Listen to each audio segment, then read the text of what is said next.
서하야, 너는 지금 가난한 집 딸이 변호사와 결혼한 거야. 그 정도 처지면 고마운 줄 알아야 하는 거 아니야? 강정희의 차가운 목소리가 거실을 가득 채웠다. 사랑? 현실을 봐야지. 내가 아무리 시장에서 열심히 일해봤자 태준이 한 달 버는 돈에도 못 미치잖아. 서하는 주먹을 꽉 쥐었다가 다시 폈다. 마음속으로는 화가 치밀어 올랐지만 겉으로는 침착함을 유지했다. 돈이 전부가 아니라는 건 돈 있는 사람들이나 할 수 있는 말이야. 너처럼 시장에서 하루 벌어 하루 사는 사람이 할 말은 아니지. 엄마가 서하한테 너랑 이혼하라고 했어. 태주는 당황한 표정을 지었지만 서하를 적극적으로 보호하지는 않았다. 서하는 그런 태준의 모습을 보며 실망감을 느꼈다. 마음속에는 이전에 없던 균열이 생기기 시작했다.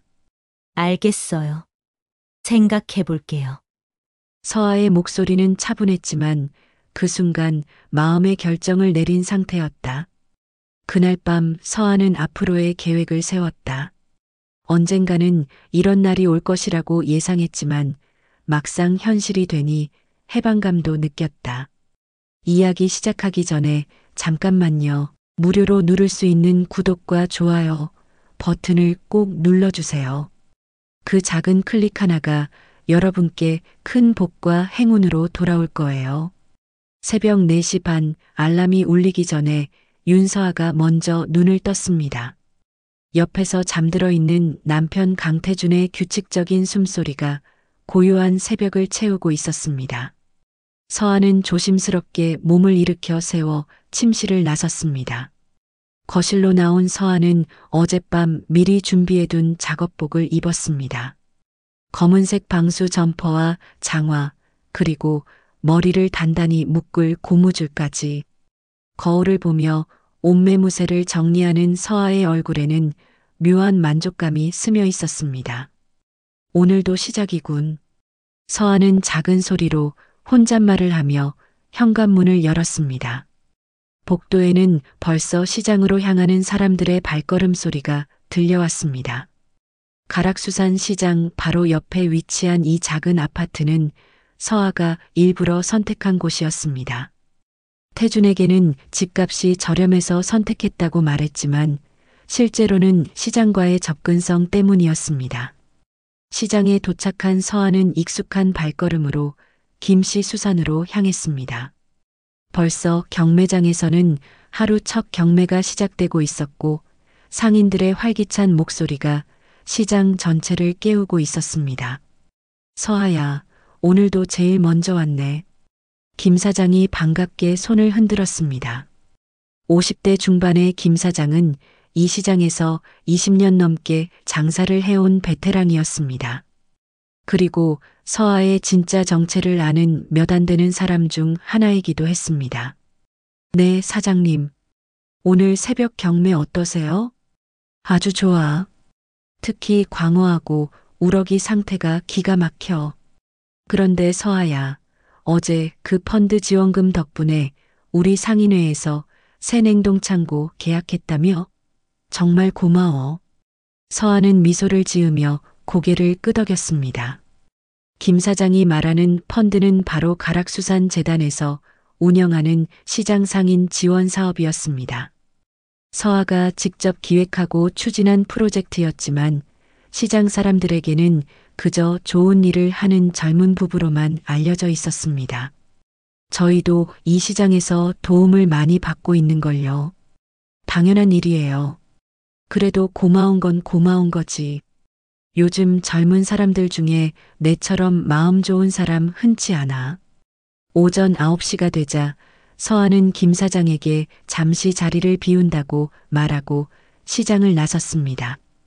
집으로 돌아가는 길에 서아의 휴대폰이 울렸습니다. 화면에는 윤지영 이사장이라는 이름이 떠 있었습니다. 서아의 고모이자 가락수산 재단의 실질적인 권력자였습니다. 네, 고모. 서아야, 수고 많다. 오늘 오후에 제출해야 할 기획서는 준비됐지? 네, 어젯밤에 다 완성했어요. 오늘 오전에 최종 검토하고 보내드릴게요. 그래, 고생이 많구나. 그런데 태준이는 아직도 내 정체를 모르고 있는 거지? 서아는 잠시 걸음을 멈췄습니다. 이 질문은 고모가 가끔씩 하는 질문이었지만 언제나 서아를 복잡한 기분으로 만들었습니다. 네, 아직은요. 하지만 요즘 조금씩 의심하는 것 같아요. 어제도 친정에 대해서 물어보더라고요. 그럼 예전에 준비해둔 자료 보여줬지? 네, 부모님이 해외 이민 가셨다는 설정으로 국제지부 출장 메일 보여드렸어요. 다행히 의심은 안 하시는 것 같아요. 잘했어. 아직은 때가 아니야. 내가 준비가 완전히 끝날 때까지는 비밀을 유지하는 게 좋겠어. 전화를 끊고 집에 도착한 서아는 샤워를 한 후 거실 한편의 작은 작업 공간에 앉았습니다. 겉보기에는 평범한 책상이었지만 실제로는 최신형 컴퓨터와 각종 업무용 장비들이 숨겨져 있었습니다. 태준이 궁금해할 때를 대비해 외주 프리랜서용 장비라고 설명해뒀습니다. 노트북을 켜자 가락수산 재단의 기밀 업무 파일들이 화면에 나타났습니다. 오늘 오후에 제출해야 할 신규 사업 기획서, 내년도 예산 계획안, 그리고 국제수산 박람회 준비 자료까지 서아는 집중해서 업무를 처리하기 시작했습니다. 점심시간이 되자 서아는 간단히 식사를 하고 다시 시장으로 향했습니다. 오후 시간대는 주로 단골 고객들이 많이 찾아오는 시간이었습니다. 서아는 각 고객의 취향을 기억해뒀다가 맞춤형 추천을 해주곤 했습니다. 사모님, 오늘 광어 정말 좋아요. 이 크기면 내 식구가 충분히 드실 수 있을 거예요. 그래, 서아 씨가 추천하는 거면 믿을 만하지. 항상 고마워. 이런 소소한 대화들이 서아에게는 큰 기쁨이었습니다. 재단 업무에서는 느낄 수 없는 따뜻한 인간관계였습니다. 오후 5시쯤 서아의 휴대폰에 태준에게서 문자가 왔습니다. 오늘 저녁 집에서 먹어요. 얘기할 것도 있고. 서아는 문자를 보고 순간 긴장했습니다. 태준이 얘기할 것이 있다고 할 때는 대부분 서아의 일이나 친정에 관한 이야기였습니다. 집에 돌아온 서아는 저녁 준비를 하며 태준을 기다렸습니다. 6시 반쯤 태준이 퇴근했습니다. 평소보다 표정이 진지해 보였습니다. 오늘 하루 어땠어? 네, 괜찮았어요. 시장 일도 순조롭게 끝났고요. 태준은 잠시 말을 멈추더니 조심스럽게 입을 열었습니다. 서아야, 우리 결혼한 지 벌써 1년이 넘었잖아. 그런데 아직도 내 친정을 한 번도 못 봤네. 서아의 심장이 빨라졌습니다. 예상했던 질문이었지만 여전히 긴장되는 순간이었습니다. 그게 말씀드렸잖아요. 부모님이 오래전에 해외로 이민 가셔서 연락이 거의 끊겼다고요. 그래도 가끔은 연락하지 않아? 전화라도. 서아는 미리 준비해둔 답변을 차분히 말했습니다. 가끔 이메일로 안부 정도만 주고받아요. 시차 때문에 전화는 어려워서요. 그때 서아는 핸드폰을 꺼내 고모가 미리 준비해둔 가짜 이메일을 보여줬습니다. 발신자는 윤철수로 되어 있었고 내용은 캐나다에서 근황을 전하는 평범한 아버지의 메일처럼 꾸며져 있었습니다. 이런 식으로 가끔 연락해요. 태준이 메일을 훑어보더니 고개를 끄덕였습니다. 그렇구나. 미안해. 괜히 캐물었네. 괜찮아요. 당연한 궁금증이에요. 하지만 서아는 마음 한편으로 불안함을 느꼈습니다. 태준의 질문이 점점 구체적으로 바뀌고 있었고 언젠가는 더 큰 의심을 갖게 될 수도 있었습니다. 그날 밤 잠자리에 누운 서아는 천장을 바라보며 생각에 잠겼습니다. 이런 이중생활이 언제까지 지속될 수 있을까? 그리고 태준이 진실을 알게 되는 날이 올까? 복잡한 생각들이 머릿속을 맴돌았습니다. 일주일 후 토요일 오후 서아는 태준과 함께 시댁을 방문했습니다. 강정희가 사는 아파트는 서한의 신혼집보다 훨씬 큰 규모였습니다. 현관문을 열고 들어서자 이미 태준의 형 강태혁과 형수 박미경이 와 있었습니다. 어머니, 안녕하세요. 서아가 정중히 인사했지만 강정희는 시큰둥한 표정으로 고개만 끄덕였습니다. 반면 태준에게는 환한 미소를 지으며 다가갔습니다. 우리 태준이 왔구나. 요즘 일이 많아서 힘들지? 괜찮아요, 엄마. 로펌에서 새 프로젝트가 들어와서 좀 바쁘긴 하지만요. 강정희는 태준의 말에 만족스러운 표정을 지었습니다. 그러다가 시선이 서아에게 머물렀습니다. 서아는 아직도 시장에서 일하고 있다며? 네, 어머니. 언제까지 그런 일 할 거야? 태준이가 변호사인데 아내가 시장에서 생선 파는 게 체면에 안 서지 않니? 서아는 순간 얼굴이 굳었지만 차분하게 대답했습니다. 제가 좋아하는 일이라서요. 그리고 태준 씨도 이해해 주시고 계세요. 좋아한다고 다 할 수 있는 게 아니지. 집안 체면이라는 것도 있고. 그때 형수 박미경이 끼어들었습니다. 어머니 말씀이 맞아요. 저도 결혼하고 나서는 직장 그만두고 집안일에 전념하고 있거든요. 남편 뒷바라지하는 게 아내의 도리 아닌가요? 서아는 박미경을 바라봤습니다.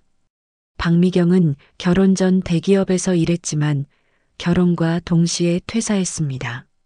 그리고 지금은 강정희의 비위를 맞추는데 열중하고 있었습니다. 사람마다 생각이 다를 수 있잖아요. 서아가 조심스럽게 대답하자 강정희의 목소리가 한 톤 높아졌습니다. 생각이 다르다고? 서아야, 너는 지금 가난한 집딸이 변호사와 결혼한 거야. 그 정도 처지면 고마운 줄 알아야 하는 거 아니야? 순간 거실이 조용해졌습니다. 태준의 형 태혁도 당황한 표정을 지었고 박미경은 어색하게 고개를 돌렸습니다. 그런데 태준은 아무 말도 하지 않았습니다. 서아는 깊게 숨을 들이쉬었습니다. 마음속으로는 화가 치밀어 올랐지만 겉으로는 침착함을 유지했습니다. 어머니, 저는 제 자신을 가난하다고 생각하지 않아요. 그리고 태준 씨와 결혼한 것도 사랑해서입니다. 사랑? 현실을 봐야지. 내가 아무리 시장에서 열심히 일해봤자 태준이 한 달 버는 돈에도 못 미치잖아. 강정희의 말은 점점 독해졌습니다. 서아는 주먹을 꽉 쥐었다가 다시 폈습니다. 돈이 전부는 아니잖아요. 그런 소리 하지 마. 돈이 전부가 아니라는 건 돈 있는 사람들이나 할 수 있는 말이야. 너처럼 시장에서 하루 벌어 하루 사는 사람이 할 말은 아니지. 그때 태준이 조심스럽게 입을 열었습니다. 엄마, 그만해요. 하지만 강정희는 멈추지 않았습니다. 태준아, 엄마가 왜 이런 말을 하는지 알지? 내 장래를 위해서야. 로펌에서 승진하려면 아내가 도움이 되어야 하는데 시장에서 일하는 아내를 둔 변호사라니. 어머니, 이번에는 태준의 목소리가 좀 더 강했습니다. 하지만 여전히 서아를 적극적으로 감싸지는 않았습니다. 서아는 그런 태준의 모습을 보며 실망감을 느꼈습니다. 결혼 초기에는 태준이 자신을 지켜줄 것이라고 믿었지만 점점 그런 믿음이 흔들리고 있었습니다. 어머니, 저는 제 일에 자부심을 가지고 있어요. 그리고 그 일이 부끄럽다고 생각하지 않습니다. 자부심? 그게 밥 먹여주냐? 현실적으로 생각해봐. 내가 시장에서 아무리 열심히 일해도 태준이 로펌에서 하루 버는 돈만 못하잖아. 강정희는 계속해서 서아를 몰아붙였습니다. 그리고 그때마다 태준은 어정쩡한 태도를 보였습니다. 완전히 어머니 편을 들지도 그렇다고 서아를 확실히 보호하지도 않는 애매한 위치에 서 있었습니다. 저녁 식사 시간이 되었습니다. 강정희가 준비한 음식들이 식탁에 올라왔고 가족들은 둘러앉았습니다. 하지만 분위기는 여전히 어색했습니다. 태준아, 요즘 로펌에서 승진 얘기 나오지 않니? 강정희가 화제를 바꿨습니다. 아직은 확실하지 않아요. 하지만 올해 안에는 소식이 있을 것 같아요. 그럼 잘 됐네. 그런데 승진하려면 아내도 좀 더 신경 써야 하는 거 아니야? 다른 변호사들 부인들 보면 다 단정하고 교양 있게 보이던데. 서하는 젓가락을 든 손이 살짝 떨렸습니다. 강정희의 말은 명백히 서하를 겨냥한 것이었습니다. 서하도 충분히 단정하고 교양 있어 보이는데요.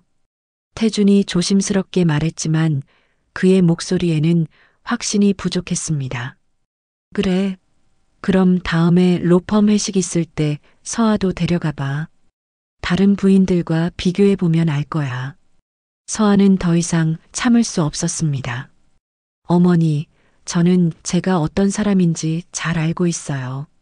그리고 남과 비교당하는 것도 싫어해요. 그래. 그럼 언제까지 시장 일할 거야? 태준이가 승진하면 그때도 계속할 거야? 제 일은 제가 결정할 문제예요. 서하의 목소리가 단호해졌습니다.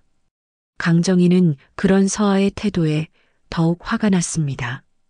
결정할 문제라니? 부부가 되면 서로 양보하고 맞춰가는 게 당연한 거 아니야? 내가 고집만 부리면 태준이는 어떻게 해?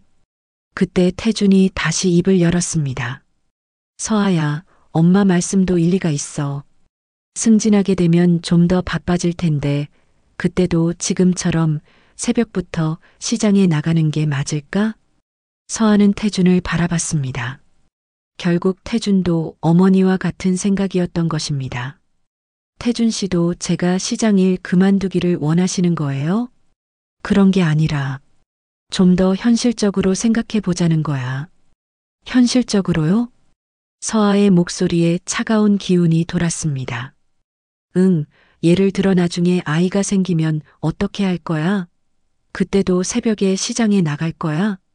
서하는 잠시 말이 없었습니다. 그리고는 조용히 대답했습니다. 그때 가서 생각해 볼게요. 지금 생각해야지. 그때 가서 생각하면 늦어. 강정희가 다시 끼어들었습니다. 어머니, 저는 아직 아이 계획이 없어요. 없다고? 결혼한 지 1년이 넘었는데 아직도 아이 계획이 없다고? 서하는 더 이상 이 대화를 계속하고 싶지 않았습니다. 마음속으로는 언젠가는 이 집에서 벗어나야겠다는 생각이 점점 강해지고 있었습니다. 집으로 돌아가는 차 안에서 태준이 말했습니다. 서하야, 오늘 엄마가 좀 심했지? 미안해. 괜찮아요. 하지만 엄마 말씀 중에 맞는 부분도 있어. 시장 일 언제까지 할 건지 한번 진지하게 생각해봐. 서하는 창밖을 바라보며 대답했습니다. 내일은 내가 선택할게요. 그날 밤 서하는 잠자리에 누워 오늘 있었던 일들을 떠올렸습니다. 강정희의 모욕적인 말들, 그리고 그런 상황에서 자신을 제대로 보호해주지 못한 태준의 모습까지. 서하의 마음속에는 이전에 없던 균열이 생기기 시작했습니다. 시댁 방문 후 일주일이 지났습니다. 서하는 평소와 다름없이 새벽 시장 일을 하고 오후에는 재단 업무를 처리했습니다. 하지만 마음 한편에는 지난주 강정희가 했던 말들이 계속 남아 있었습니다. 그날 오후 서하가 재단 업무를 마치고 저녁 준비를 하고 있을 때 태준이 평소보다 일찍 퇴근했습니다. 얼굴에는 묘한 흥분감이 섞여 있었습니다. 서하야, 좋은 소식이 있어. 무슨 소식이요? 로펌에서 승진 대상자로 최종 추천됐어. 다음 달에 파트너 미팅이 있을 예정이야. 서하는 태준의 얼굴을 바라봤습니다. 기쁜 소식이었지만 왠지 불안한 기분이 들었습니다. 축하해요. 열심히 준비하신 결과네요. 고마워. 그런데 파트너들이 승진 심사를 할 때 개인적인 배경도 어느 정도 고려한다고 하더라고. 개인적인 배경이요? 응, 가족관계나 경제적 안정성 같은 것들 말이야. 특히 배우자의 사회적 지위도 중요하게 본다고 해. 서아의 심장이 빨라지기 시작했습니다. 태준의 말이 어디로 향하고 있는지 짐작할 수 있었습니다. 그래서 하는 말인데 내 친정에 대해서 좀 더 구체적으로 알려줄 수 있을까? 친정이요? 응, 부모님이 해외에 계시다고 했잖아. 그런데 정확히 어떤 일을 하시는지, 어떤 회사에 다니시는지 그런 것들 말이야. 서아는 잠시 말을 멈췄습니다. 미리 준비해둔 설정이 있었지만 태준의 질문이 점점 구체적으로 바뀌고 있어서 불안했습니다. 왜 갑자기 그런 걸 물어보세요? 갑자기가 아니야. 사실 결혼할 때부터 궁금했거든. 그런데 내가 별로 얘기하고 싶어 하지 않는 것 같아서 미뤄뒀던 거고, 태준의 목소리에는 이전에 없던 단호함이 있었습니다. 부모님은 캐나다에서 작은 사업을 하세요. 그리 큰 규모는 아니고요. 무슨 사업인데? 음식점이요. 한식당. 서아는 즉석에서 대답을 만들어냈습니다. 하지만 태준의 표정은 여전히 의심스러워 보였습니다. 한식당이라. 그럼 연락처 같은 거 있지? 한번 인사드리고 싶은데. 시차 때문에 연락하기가 어려워요. 그리고 부모님도 바쁘시고요. 태준은 잠시 생각하더니 다른 방향으로 질문을 바꿨습니다. 그럼 결혼하기 전에 너는 뭘 했어? 대학 졸업하고 바로 시장에서 일한 건 아니잖아. 서하는 순간 당황했습니다. 이런 질문은 예상하지 못했습니다. 여러 가지 일을 했어요. 프리랜서로 번역 일도 하고 가끔 과외도 하고. 번역? 어떤 번역? 영어 번역이요. 주로 기업 문서들. 어느 회사 일을 했는데? 태준의 질문이 점점 꼬치꼬치 캐묻는 식으로 바뀌었습니다. 서하는 마음속으로 경계심을 높였습니다. 여러 회사요. 프리랜서다 보니까 한 곳에 오래 있지는 않았어요. 그날 저녁 태준은 어머니 강정희에게 전화를 했습니다. 서하는 옆에서 들었지만 태준이 일부러 목소리를 낮춰서 정확한 내용은 들리지 않았습니다. 다만 조사라는 단어가 몇 번 들려왔습니다. 이틀 후 토요일 태준이 어머니와 함께 외출한다고 했습니다. 어디 가세요? 엄마가 백화점에 가자고 하셔서.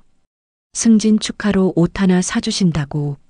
하지만 서하는 직감적으로 다른 목적이 있다는 것을 느꼈습니다. 태준과 강정희가 나간 후 서하는 바로 고모 윤지영에게 전화를 걸었습니다. 고모, 혹시 최근에 제 신상 정보 조회 시도가 있었는지 확인해 주실 수 있어요?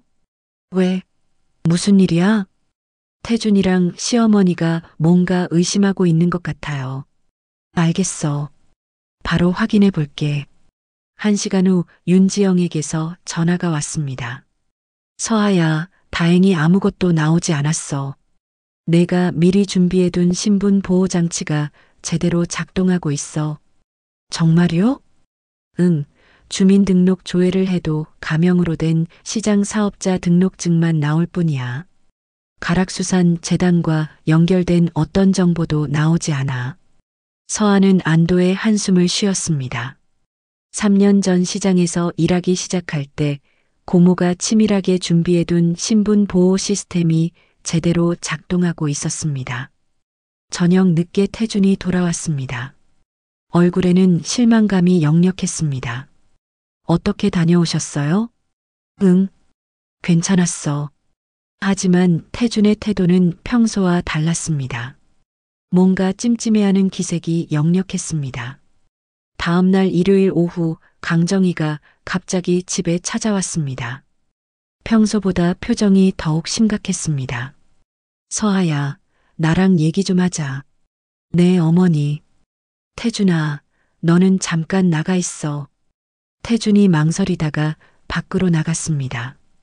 거실에는 강정희와 서하만 남았습니다. 서하야, 솔직히 말해. 너 뭔가 숨기고 있는 거 맞지? 서하는 최대한 침착하게 대답했습니다. 무슨 말씀이세요? 어제 태준이랑 내 신상정보 조회해 봤는데 이상해. 시장 사업자 등록 말고는 아무것도 안 나와. 서아의 심장이 빨라졌지만 표정은 변하지 않았습니다. 특별히 이상할 게 없는 것 같은데요. 이상하지 않다고? 대학 졸업한 사람이 갑자기 시장에서 일하기 시작했는데 그 전 경력이 아무것도 안 나온다는 게 말이 되냐? 프리랜서로 일했으니까 기록이 별로 없을 수도 있잖아요. 강정희는 서아를 뚫어져라 바라봤습니다. 서아야, 내가 뭘 숨기든 상관없어. 하지만 우리 태준이한테 피해 주는 건 절대 안 돼. 피해요? 그래, 피해. 태준이가 승진하려면 깨끗해야 해. 그런데 정체불명의 아내를 두고 있으면 로펌에서 어떻게 생각하겠어? 서아는 강정희의 말을 들으며 화가 치밀어 올랐습니다. 저는 정체불명이 아니에요. 그럼 증명해봐. 내 부모가 정말 캐나다에 있다는 거, 내가 정말 평범한 시장 상인이라는 거 말이야. 증명할 필요 없어요. 서아의 목소리가 단호해졌습니다. 없다고? 그럼 태준이랑 이혼해. 순간 거실이 조용해졌습니다. 강정희가 드디어 본심을 드러낸 것이었습니다. 이혼이요? 그래, 이혼. 내가 뭘 숨기고 있든 우리 태준이한테는 방해만 될 뿐이야. 차라리 깔끔하게 정리하는 게 서로에게 좋아. 서아는 강정희를 바라봤습니다. 그 순간 서아의 마음속에서 무언가가 단단히 굳어졌습니다. 어머니가 그렇게 원하신다면 생각해 보겠어요. 생각해 볼 게 뭐 있어? 빨리 결정하라고. 그때 현관문이 열리며 태준이 들어왔습니다. 무슨 얘기하세요? 강정희가 태준을 바라보며 말했습니다. 태준아, 엄마가 서아한테 너랑 이혼하라고 했어. 태준은 당황한 표정을 지었습니다. 엄마, 왜 갑자기? 갑자기가 아니야. 이 아이는 뭔가 숨기고 있어. 그런 사람이랑 살면 너한테 독이 될 뿐이야. 태준은 서아를 바라봤습니다. 서아도 태준을 바라봤습니다. 그 순간 서아는 태준의 눈에서 의심의 빛을 보았습니다. 태준도 어머니 말에 어느 정도 동조하고 있다는 것을 알 수 있었습니다. 서아야. 태준이 조심스럽게 입을 열었지만 서아는 이미 마음의 결정을 내린 상태였습니다. 알겠어요. 생각해 볼게요. 그날 밤 서아는 잠자리에 누워 앞으로의 계획을 세웠습니다. 언젠가는 이런 날이 올 것이라고 예상했지만 막상 현실이 되니 마음이 복잡했습니다. 하지만 동시에 해방감도 느꼈습니다. 이제 더 이상 숨기고 살 필요가 없어질 것 같았기 때문입니다. 다음 날 월요일 서아는 평소보다 일찍 시장 일을 마치고 집으로 돌아왔습니다. 태준이 출근한 사이 서아는 바로 고모 윤지영에게 전화를 걸었습니다. 고모, 시간 되실 때 한번 만날 수 있을까요? 무슨 일이야?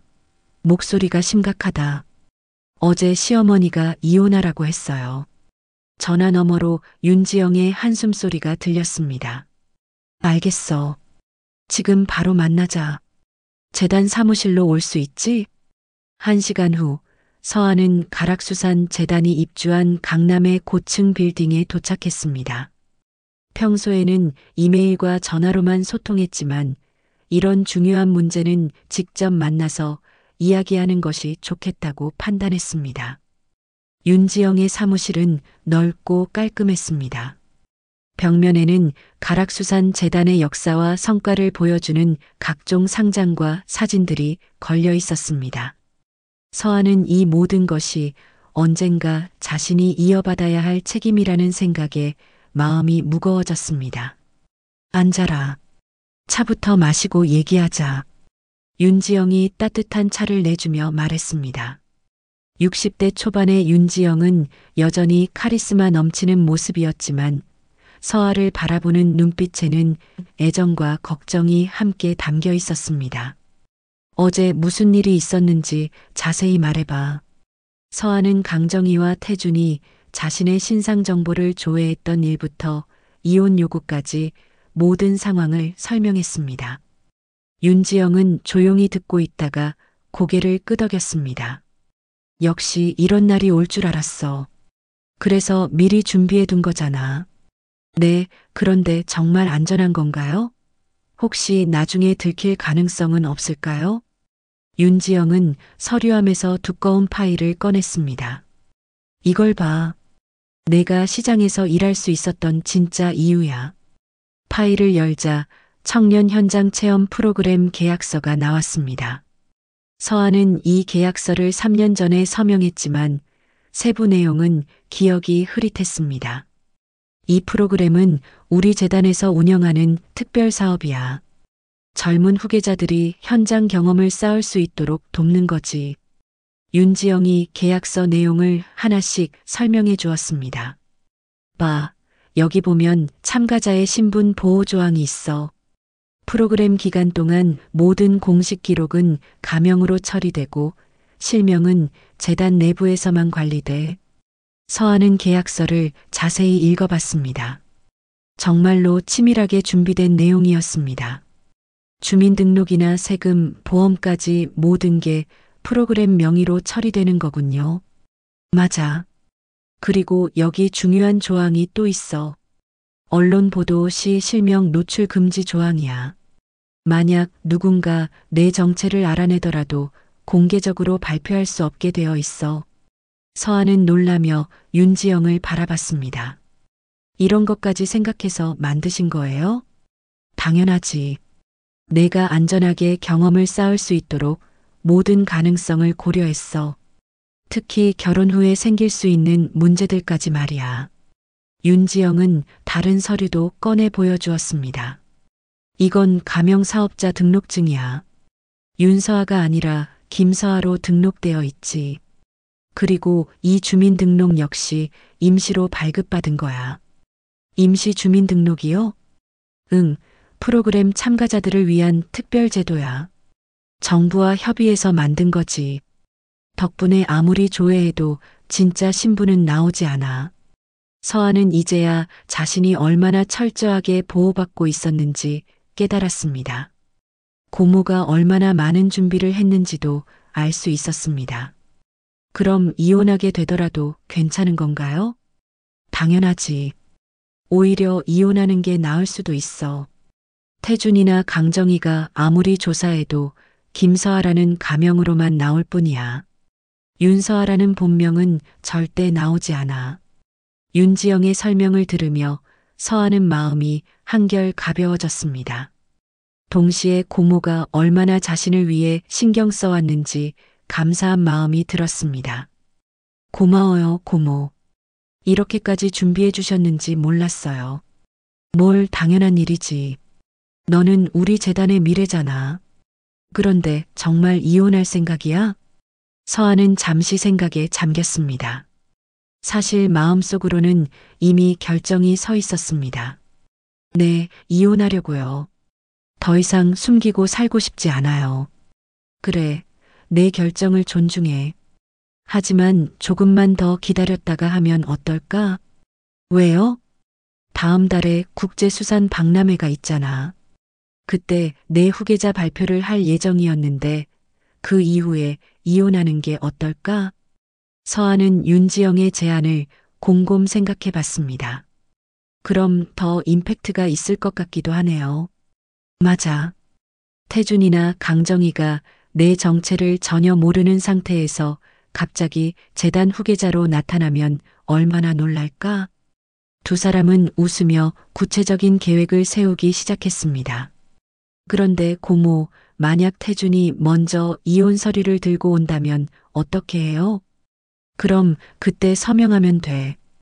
어차피 결과는 같잖아. 시장 사람들한테도 미리 말해둬야겠어요. 혹시 태준이나 시어머니가 찾아가서 캐물을 수도 있으니까. 그래, 좋은 생각이야. 김 사장님부터 시작해서 너와 가까운 상인들한테는 미리 상황을 설명해도. 서한은 그동안 시장에서 만났던 사람들의 얼굴을 떠올렸습니다. 김 사장을 비롯해서 과일 가게 박 사장, 반찬 가게 이 사장까지 모두 서아를 진심으로 아껴주던 사람들이었습니다. 사실 시장분들이 더 가족 같아요. 그럼 다행이지.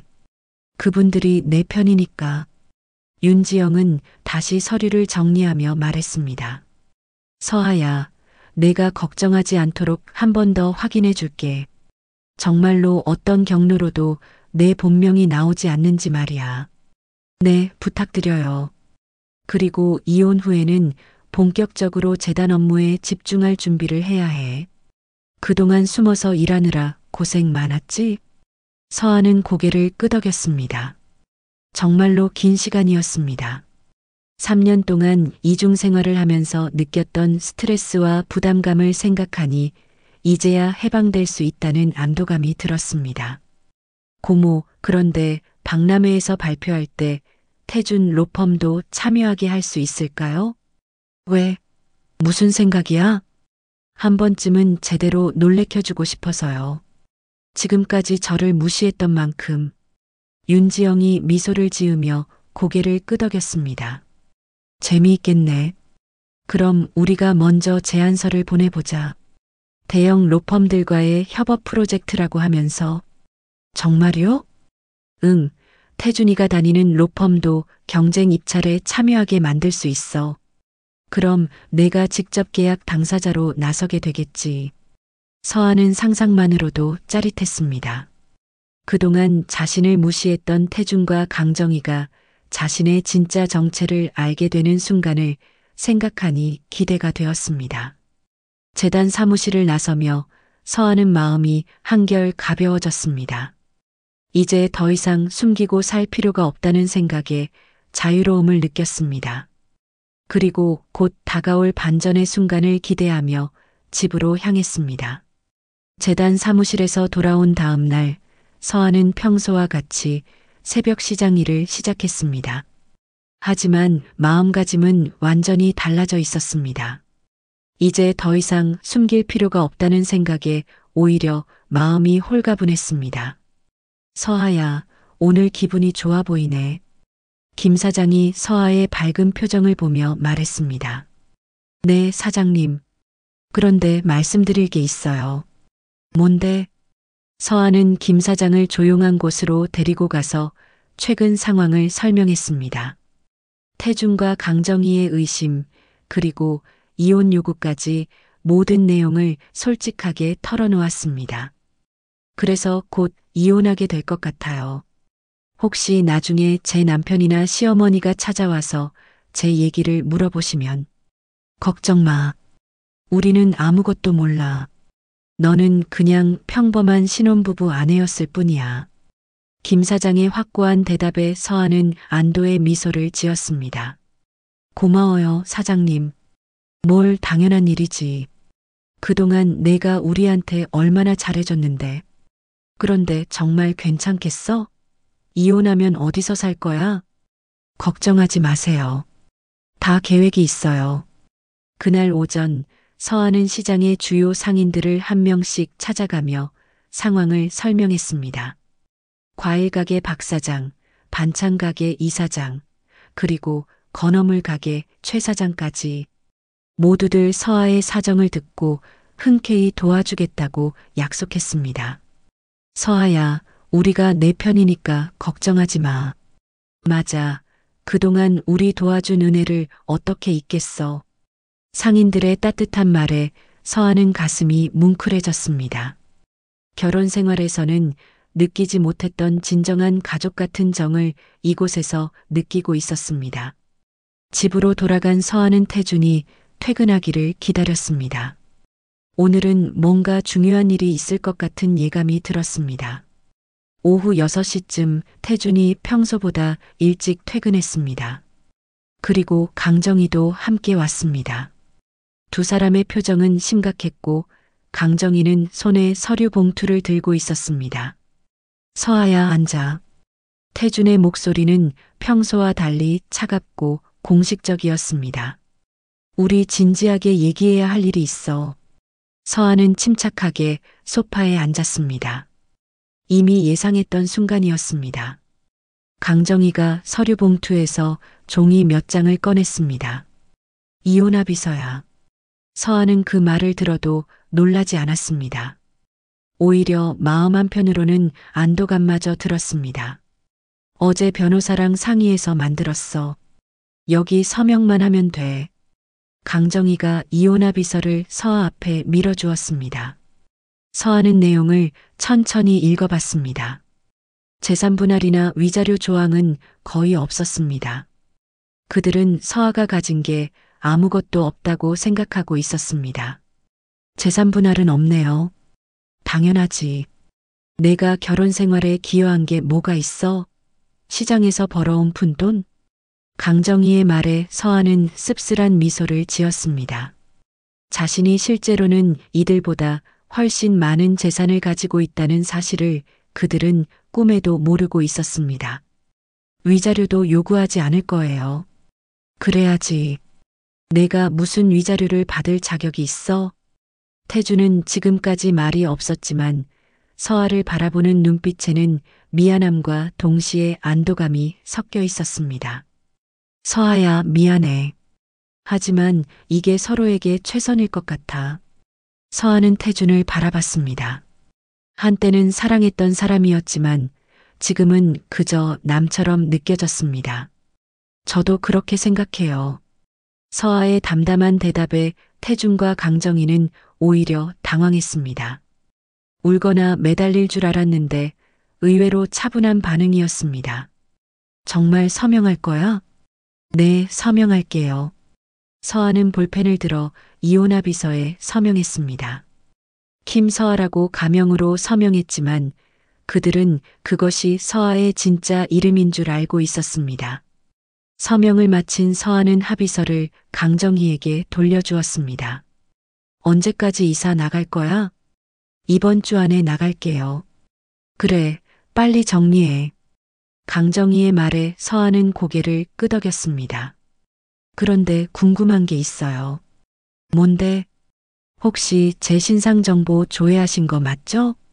태준과 강정희는 순간 당황했습니다. 그게 승진 때문에 어쩔 수 없이. 괜찮아요. 이해해요. 그런데 뭔가 나왔나요? 아무것도 안 나왔어. 그래서 더 의심스러웠지. 서아는 속으로 웃었습니다. 고모가 준비해둔 보호장치가 완벽하게 작동한 것이었습니다. 별로 특별할 게 없는 사람이니까요.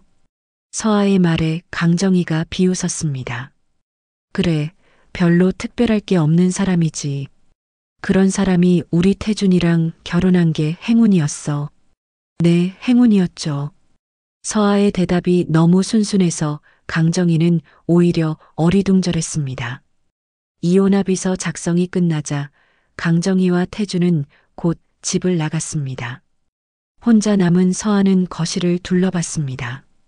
1년 반 동안 살았던 이 집에서의 추억들이 스쳐 지나갔습니다. 하지만 아쉬움보다는 홀가분함이 더 컸습니다. 이제 더 이상 숨기고 살 필요가 없었습니다. 서아는 바로 고모 윤지영에게 전화를 걸었습니다. 고모, 이혼합의서에 서명했어요. 그래, 빨리 끝났네. 기분이 어때? 시원해요. 이제 진짜 자유로워진 기분이에요. 그럼 다행이야. 이사는 언제 할 거야? 이번 주 안에 나가려고요. 그런데 어디로 갈까요? 우리 재단에서 마련해둔 숙소가 있어. 거기서 지내면 돼. 정말요? 응, 원래 후계자용으로 준비해둔 곳이야. 이제 정식으로 써도 되겠네. 전화를 끊고 서아는 짐을 정리하기 시작했습니다. 사실 가져갈 것도 많지 않았습니다. 결혼할 때 가져온 개인 물품들과 옷가지 정도였습니다. 다음 날 서아는 시장에 나가서 상인들에게 이혼 소식을 전했습니다. 어제 이혼합의서에 서명했어요. 그래, 잘했어. 그런 사람들하고는 안 사는 게 나아. 김 사장을 비롯한 상인들은 모두 서아의 편을 들어주었습니다. 서아야, 우리가 내 정체를 지켜줄 테니까 걱정하지 마. 그래, 그동안 우리 도와준 은혜를 잊지 말자. 앞으로도 가끔 놀러와. 우리는 내가 어떤 사람인지 상관없이 좋아하거든. 상인들의 따뜻한 말에 서하는 눈시울이 붉어졌습니다. 이들이야말로 진정한 가족이라는 생각이 들었습니다. 고마워요. 정말로 고마워요. 저도 여러분을 절대 잊지 않을게요. 며칠 후 서하는 신혼집을 완전히 정리하고 나왔습니다.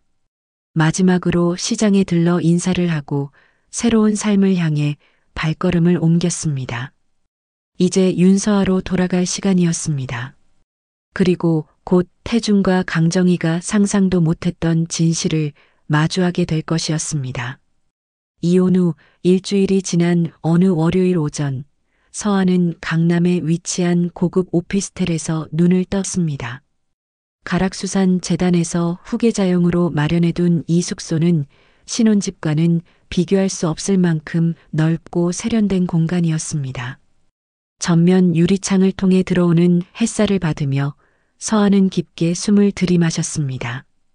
이제 더 이상 새벽 5시에 일어나 시장으로 향할 필요가 없었습니다. 오늘부터는 윤서아로서의 삶이 시작되는 날이었습니다. 오전 10시 서아는 재단 사무실로 향했습니다. 이번에는 후계자 전용 엘리베이터를 이용했습니다. 3년 동안 몰래 다녔던 길을 이제는 당당하게 걸을 수 있었습니다. 윤지영의 사무실에 도착하자 고모가 환한 미소로 맞아주었습니다. 우리 서아, 이제 진짜 후계자 같아 보이네. 서아는 어제 미용실에서 새롭게 손질한 헤어스타일과 정장 차림이었습니다. 시장에서 일할 때의 소박한 모습과는 완전히 다른 세련된 모습이었습니다. 기분이 어때? 시원해요. 이제야 진짜 제 모습으로 살 수 있을 것 같아요. 그럼 본격적으로 준비해보자. 다음 달 국제수산 박람회 말이야. 윤지영은 책상 위에 놓인 두꺼운 파일을 가리켰습니다. 이번 박람회는 아시아 최대 규모야. 각국의 주요 수산업체들이 모두 참여하고 우리나라 정부에서도 큰 관심을 갖고 있어. 서하는 파일을 펼쳐보며 박람회의 규모에 놀랐습니다. 참여 업체만 해도 수백 개에 달했고 예상 방문객은 10만 명을 넘었습니다.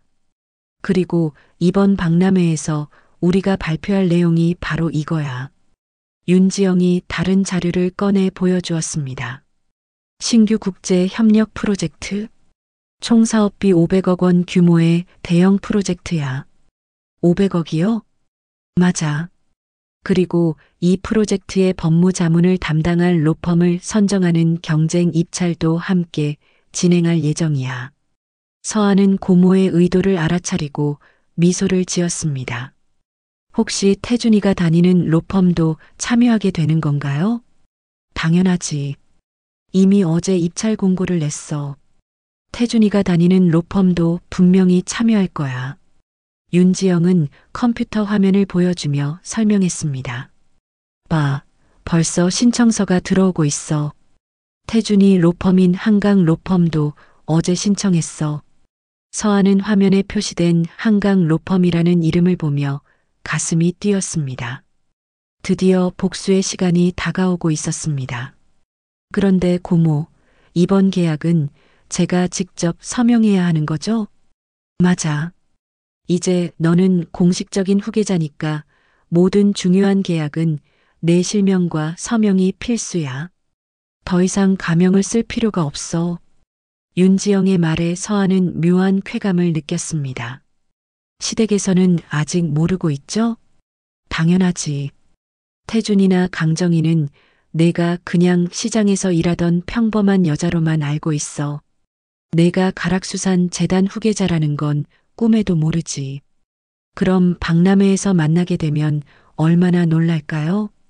상상만 해도 재미있겠네. 특히 강정희는 기절할지도 모르겠어. 두 사람은 웃으며 구체적인 계획을 세우기 시작했습니다. 입찰 발표는 언제 하죠? 박람회 둘째 날이야. 각 로펌에서 최종 프레젠테이션을 하고 그 자리에서 바로 계약 업체를 선정할 예정이야. 그럼 태준도 그 자리에 올 거네요. 맞아. 한강 로펌에서는 태준이 프로젝트 책임자로 나올 거야. 승진을 위해서라도 이 계약을 따내려고 필사적일 거야. 서아는 태준의 얼굴을 상상하며 차가운 미소를 지었습니다. 고모, 제가 계약 당사자로 나간다는 걸 미리 알려주지 말아주세요. 당연하지. 깜짝 놀라게 해야지. 윤지영은 다시 서류를 펼치며 설명을 이어갔습니다. 이번 프로젝트는 국제수산물 유통망 구축 사업이야. 동남아시아 주요 국가들과 협력해서 새로운 유통 플랫폼을 만드는 거지. 규모가 정말 크네요. 그래서 더 의미가 있어. 이 프로젝트가 성공하면 우리 재단의 국제적 위상이 크게 높아질 거야. 서아는 자료를 꼼꼼히 읽어보며 프로젝트의 중요성을 깨달았습니다. 이것은 단순한 복수가 아니라 자신의 능력을 증명하는 무대이기도 했습니다. 그런데 서아야, 정말 준비가 된 거지? 무슨 말씀이세요? 태준이나 강정희를 다시 만나는 거 말이야. 아무리 이혼했다고 해도 마음이 복잡할 수 있잖아. 서아는 잠시 생각해 보다가 확신에 찬 목소리로 대답했습니다. 괜찮아요. 오히려 기대돼요. 그동안 저를 무시했던 사람들이 제 진짜 모습을 보게 되는 거니까. 그래, 그 정도 마음가짐이면 됐어. 오후 시간 동안 서아와 윤지영은 박람회 준비에 몰두했습니다. 전시 부스 디자인부터 프레젠테이션 자료까지 모든 것을 세심하게 점검했습니다. 부스는 메인홀 중앙에 설치할 예정이야. 가장 눈에 잘 띄는 자리지. 좋네요. 더 많은 사람들이 볼 수 있겠어요. 그리고 내 후계자 발표는 박람회 첫날 개막식에서 할 거야. 업계 주요 인사들이 모두 참석하는 자리니까 임팩트가 클 거야. 서아는 상상만으로도 가슴이 뛰었습니다. 3년 동안 숨어서 준비했던 모든 것들이 드디어 빛을 보게 되는 순간이었습니다. 저녁 무렵 모든 준비를 마친 서아는 숙소로 돌아왔습니다.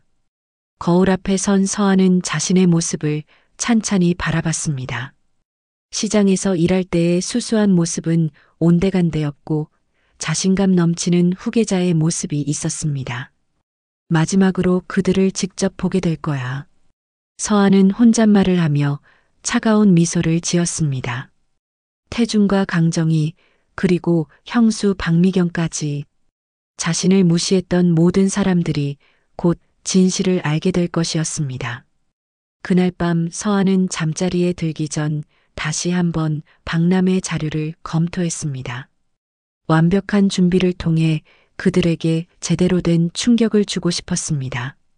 핸드폰으로 시장 김 사장에게 문자를 보냈습니다. 사장님, 곧 제 진짜 모습을 보여드릴 수 있을 것 같아요. 그동안 도움 주셔서 정말 고마웠어요. 곧 김 사장에게서 답장이 왔습니다. 우리 서아, 내가 어떤 사람인지 처음부터 알고 있었어. 당당하게 내 길을 가렴. 서아는 따뜻한 메시지를 보며 마음이 뭉클해졌습니다. 진짜 가족은 따로 있었던 것입니다. 이제 며칠 후면 모든 것이 드러날 것이었습니다. 그리고 서아는 그 순간을 차분하고 냉정하게 준비하고 있었습니다. 박람회 둘째 날 오후 2시 가락수산 재단 본사 최고층 회의실에서는 중요한 미팅이 예정되어 있었습니다. 국제수산유통망 구축 프로젝트의 법무자문사를 선정하는 최종 경쟁 입찰이었습니다. 회의실 앞 복도에서는 세계 로펌의 관계자들이 긴장된 표정으로 대기하고 있었습니다. 그 중에서도 한강 로펌 팀이 가장 절실해 보였습니다. 태준은 정장을 말끔히 차려입고 프레젠테이션 자료를 마지막으로 점검하고 있었습니다. 태준아, 긴장하지 마. 우리가 제일 잘할 수 있어. 함께 온 선배 변호사가 태준의 어깨를 두드리며 격려했습니다. 네, 이번 계약은 꼭 따내야 해요. 승진이 걸린 문제니까요. 태준의 목소리에는 간절함이 묻어 있었습니다. 최근 이혼 후 로펌 내에서의 입지가 조금 흔들렸다는 소문이 있었습니다. 이번 계약을 성공시켜야만 승진의 기회를 잡을 수 있었습니다. 그때 강정희도 함께 왔습니다. 아들의 중요한 순간을 지켜보고 싶다며 특별히 참관을 허락받았습니다. 태준아, 엄마가 봐도 내가 제일 준비를 잘한 것 같더라. 자신감 가져. 고마워요, 엄마. 근데 가락수산 재단이 이렇게 큰 회사인 줄 몰랐어요.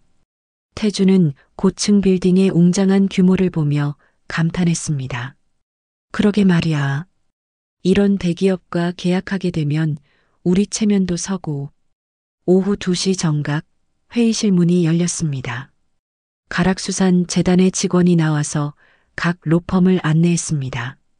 한강 로펌 관계자분들 먼저 들어가시겠습니까? 태준과 동료 변호사 그리고 강정희가 회의실로 들어갔습니다.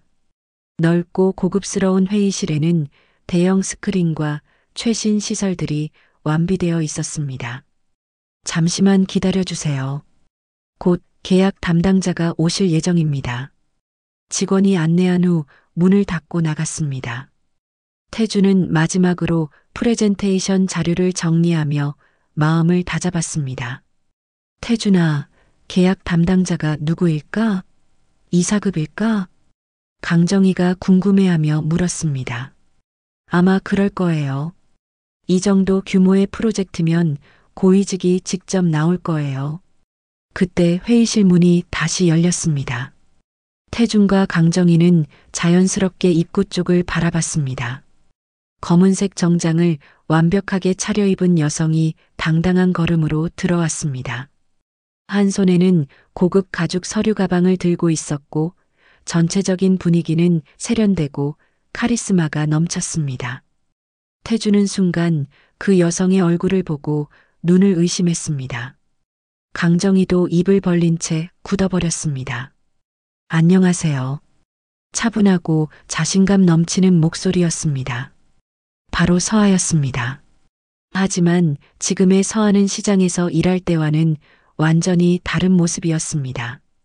저는 가락수산 재단 후계 이사 윤서아입니다. 서아가 명함을 내밀며 정중히 인사했습니다. 태준은 그 명함을 받아들면서도 여전히 믿을 수 없다는 표정이었습니다. 명함에는 분명히 가락수산 재단 후계 이사 윤서아라고 적혀 있었습니다. 서아야? 태준이 떨리는 목소리로 말했습니다. 네, 오랜만이에요. 태준 씨. 서아의 목소리는 한없이 차분했습니다. 마치 처음 만나는 사람처럼 정중하면서도 거리감이 있었습니다. 강정희는 아직도 충격에서 벗어나지 못한 채 서아를 바라봤습니다. 이게 어떻게 된 일이야? 무슨 일이라고 하시면요? 서아가 강정희를 바라보며 담담하게 물었습니다. 너는 시장에서 일하는.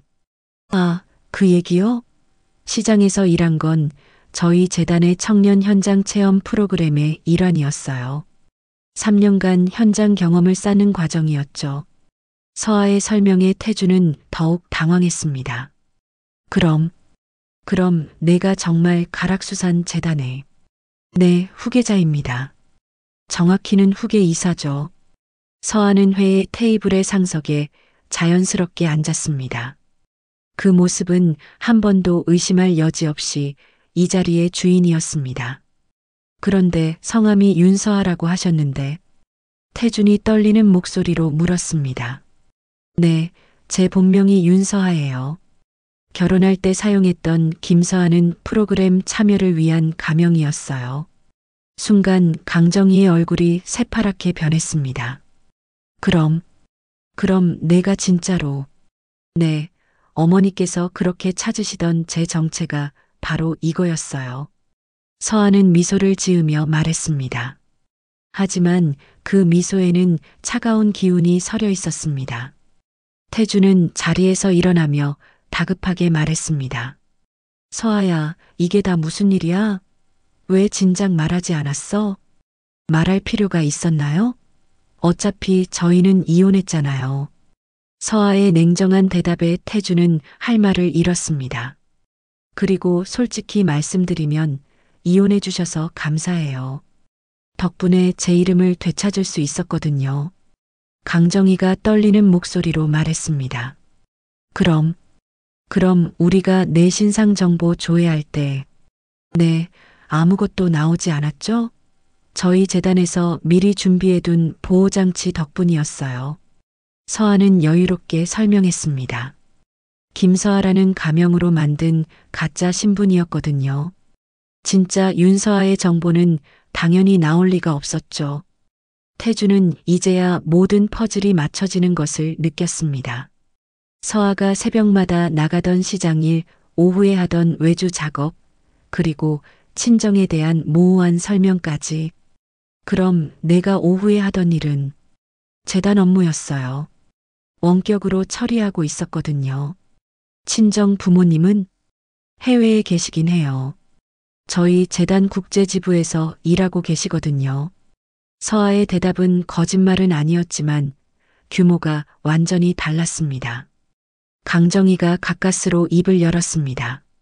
그럼 내가 정말로, 네, 어머니께서 그렇게 무시하셨던 가난한 집 딸이 바로 이 재단의 후계자였어요. 서아의 말에 강정희는 완전히 기가 막혀버렸습니다. 어머니, 기억하세요? 저더러 시장에서 하루 벌어 하루 사는 사람이라고 하셨잖아요. 저는 걱정하지 마세요. 저도 어머니 말씀이 틀린 건 아니라고 생각해요. 실제로 시장에서 하루 벌어 하루 살았으니까요. 서아는 차분히 말을 이어갔습니다. 다만 그게 제 진짜 모습은 아니었을 뿐이죠. 태준이 절망적인 표정으로 서아를 바라봤습니다. 서아야, 그럼 우리요? 우리는 이미 끝났어요. 태준 씨. 서아는 시계를 보며 말했습니다. 그런데 죄송하지만 시간이 별로 없어요. 프레젠테이션 시작하시겠어요? 프레젠테이션? 네, 저희 재단과의 계약을 위한 제안서 발표 말이에요. 태주는 그제야 자신이 지금 어떤 상황에 있는지 깨달았습니다. 전 부인이 계약 상대방이고 자신은 그녀에게 일을 달라고 하러 온 것이었습니다. 물론 거절하셔도 됩니다. 다른 로펌도 많으니까요. 서아의 말에 태주는 더욱 복잡한 기분이 들었습니다. 승진을 위해서는 이 계약이 꼭 필요했지만 이런 상황에서 프레젠테이션을 한다는 것이 굴욕적으로 느껴졌습니다. 하지만 한 가지 말씀드릴 게 있어요. 서아가 차가운 미소를 지으며 말했습니다. 이 계약은 제 서명 없이는 진행될 수 없어요. 그리고 제 서명을 받으시려면 서아는 잠시 말을 멈추고 태준과 강정희를 바라봤습니다. 정말 좋은 제안을 해주셔야 할 텐데요. 회의실의 침묵이 몇 분간 지속되었습니다. 태준은 프레젠테이션 자료를 들여다보며 복잡한 심경을 드러냈고 강정희는 여전히 충격에서 벗어나지 못한 채 서아를 바라보고 있었습니다. 그럼 프레젠테이션 시작하시겠어요? 서아가 다시 한번 조용히 물었습니다. 목소리는 차분했지만 그 안에는 확고한 권위가 담겨 있었습니다.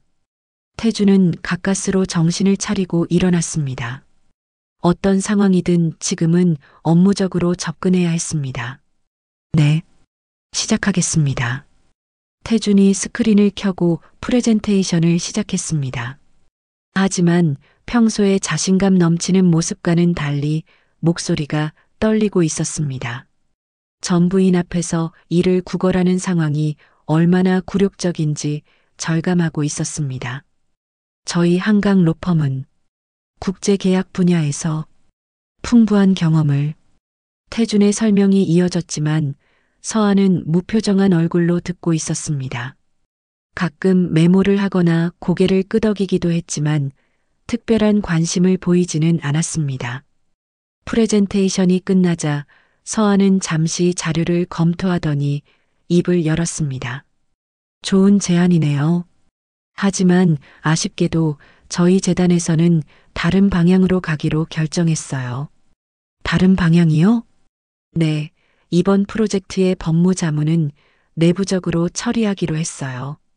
대신 예산을 시장 상인분들과 청년 창업자 지원 사업으로 전환하려고 합니다. 태준의 얼굴이 창백해졌습니다.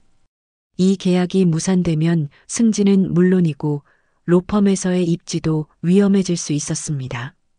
서아야. 아니, 이사님. 다시 한번 검토해 주실 수 없을까요? 죄송하지만 이미 결정된 사안이에요. 서아는 냉정하게 대답했습니다. 그런데 태준 씨, 궁금한 게 있어요. 승진이 그렇게 중요한가요? 그게 무슨 말씀이신지. 결혼할 때는 사랑한다고 하셨잖아요.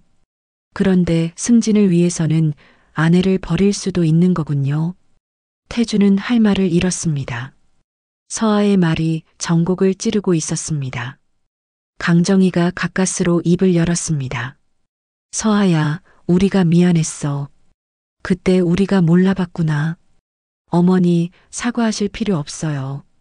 어머니 말씀이 틀린 건 아니었거든요. 무슨 말이야? 어머니께서 저더러 가난한 집 딸이라고 하셨잖아요. 사실 그때 제가 정말 가난했어요. 마음이요. 서아의 말에 강정희는 당황했습니다. 제가 시장에서 배운 건 돈이 아니었어요. 진짜 사람의 가치가 뭔지 배웠죠.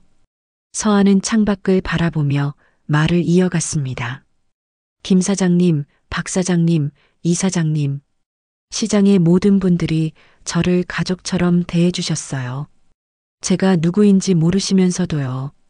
서아야. 태준이 조심스럽게 불렀지만 서아는 돌아보지 않았습니다. 하지만 정작 가족이라고 생각했던 사람들은 제 출신만 보고 저를 판단했어요. 회의실에 무거운 침묵이 흘렀습니다. 그래서 이혼해 주셔서 정말 고마워요. 덕분에 진짜 가족이 누구인지 알 수 있었거든요. 서아는 자리에서 일어나며 말했습니다. 오늘 미팅은 여기서 마치겠어요. 나가시는 길에 안내 데스크에서 주차 정산 도장 받아가세요. 마지막 말까지 완벽하게 업무적이었습니다. 태준과 강정희가 회의실을 나간 후 서아는 혼자 남아 창밖을 바라봤습니다. 멀리 가락수산 시장이 보였습니다. 그곳에는 여전히 자신을 진심으로 아껴주는 사람들이 있었습니다. 그날 저녁 서아는 시장을 찾았습니다. 저녁 시간이라 대부분의 가게가 문을 닫았지만 김 사장은 여전히 정리 작업을 하고 있었습니다. 서아야, 왔구나. 어떻게 됐어? 잘 끝났어요, 사장님. 그래, 다행이구나. 그런데 이제 정말 안 와도 되는 거야? 가끔 놀러 올게요. 여기가 제 진짜 고향이잖아요. 김 사장이 따뜻한 미소를 지으며 서아의 어깨를 두드렸습니다. 우리 서아, 이제 진짜 어른이 다 됐네. 사장님 덕분이에요. 사장님이 저한테 진짜 가족이 뭔지 가르쳐 주셨거든요. 그 주간 태준과 한강 로펌에게는 연이어 나쁜 소식이 들려왔습니다. 다른 대기업들과의 계약도 하나둘 취소되기 시작했습니다. 가락수산 재단과의 계약 실패 소식이 업계에 퍼지면서 로펌의 평판이 급격히 떨어진 것이었습니다. 강정희 역시 주변 사람들로부터 며느리를 제대로 못 알아봤다는 비난을 받으며 체면을 잃었습니다. 한때 가난한 집딸이라고 무시했던 사람이 실제로는 대기업 후계자였다는 사실이 알려지면서 동네에서 조롱거리가 되었습니다. 한 달 후, 한 경제 전문지에서 서아와의 인터뷰 기사를 실었습니다. 후계자로서 가장 중요하게 생각하는 가치가 무엇인가요? 기자의 질문에 서아는 잠시 생각하더니 미소를 지으며 대답했습니다. 저는 시장에서 배운 건 단 하나예요. 사람의 가치는 출신이 아니라 선택이라는 것이죠. 선택이요? 네, 어떤 상황에서도 진실되게 살아가려는 선택, 다른 사람을 진심으로 대하려는 선택 말이에요. 혹시 결혼 생활에서의 경험이 영향을 미쳤나요? 물론이죠. 덕분에 진짜 소중한 게 무엇인지 알게 되었어요. 기사 말미에는 서아의 앞으로의 계획이 소개되었습니다. 가락수산 재단을 아시아 최대의 수산 유통기업으로 키우는 것과 동시에 전통시장 상인들과 청년 창업자들을 지원하는 사회공헌 사업을 확대하겠다는 내용이었습니다. 기사가 나간 후 서아에게는 수많은 축하 메시지가 쏟아졌습니다. 그 중에서도 가장 소중한 것은 시장 상인들이 보내온 손편지들이었습니다. 우리 서아, 내가 어떤 사람인지 처음부터 알고 있었어. 앞으로도 좋은 일만 있기를 바란다. 마이너스 김 사장 올림. 서아야, 너는 진짜 우리 딸이야. 언제든 놀러와. 마이너스 박 사장 올림. 서아는 편지들을 읽으며 따뜻한 미소를 지었습니다. 이것이 바로 진짜 가족이었습니다. 그날 저녁 서아는 고층 빌딩 사무실에서 가락수산 시장을 내려다봤습니다. 네온사인들이 반짝이는 시장의 야경이 아름다웠습니다. 고모, 정말 끝난 건가요? 윤지영이 옆에 와서 서아의 어깨에 손을 올렸습니다. 끝이 아니라 시작이지. 이제부터가 진짜야. 네, 이제 진짜 윤서아로 살아가겠어요. 서아의 얼굴에는 자신감과 평화로움이 함께 어려 있었습니다. 더 이상 숨길 것도 두려워할 것도 없었습니다. 그리고 먼 발치에서는 시장의 불빛들이 따뜻하게 서아를 비추고 있었습니다. 진짜 가족들이 있는 그곳에서요. 지금까지 사연몬스터였습니다. 영상이 마음에 드셨다면 무료 구독, 엄지손가락 좋아요, 그리고 따뜻한 댓글까지 남겨주세요. 여러분의 작은 응원이 다음 사연을 만드는 큰 힘이 됩니다.